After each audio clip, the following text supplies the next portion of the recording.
Teka, wait, stop! Alam mo bang hindi ganito ang itsura ng bandila ng Pilipinas noon? Bago pa tayo magkaroon ng 3 bituin at araw na may 8 sinag, dumaan muna ito sa kakaibang bersyon na bihirang pag-usapan. Tara alamin natin ang kwento ng unang bandila ng Pilipinas dito lang sa Una Stories PH. Noong 1897, sa gitna ng revolusyon laban sa mga Espanyol, ipinanganak ang unang bersyon ng ating bandila. Pero teka, hindi pa ito yung nakikita natin ngayon. Wala pa itong araw na may 8 sinag at mas madilim pa ang kulay ng asul at pula. Ang disenyo, inisip mismo ni General Emilio Aguinaldo habang siya'y nasa Hong Kong kasama ang iba pang revolusyonaryong Pilipino.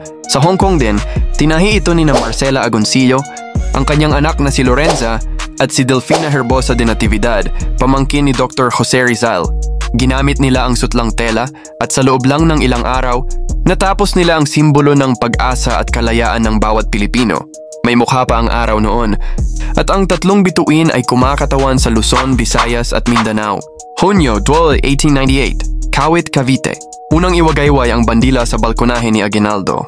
Kasabay nito, tinugtog ang Marcha Filipina Magdalo na kalaunan ay tinawag na lupang hinirang.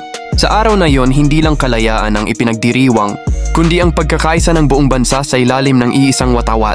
Habang lumipas ang panahon, may mga pagbabago sa disenyo. Ang asul naging mas royal blue.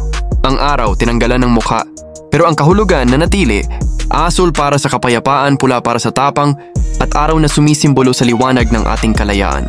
Mula sa simpleng tela na tinahi sa Hong Kong, hanggang sa watawat na ipinagmamalaki ng bawat Pilipino, ito ang kwento ng ating unang bandila.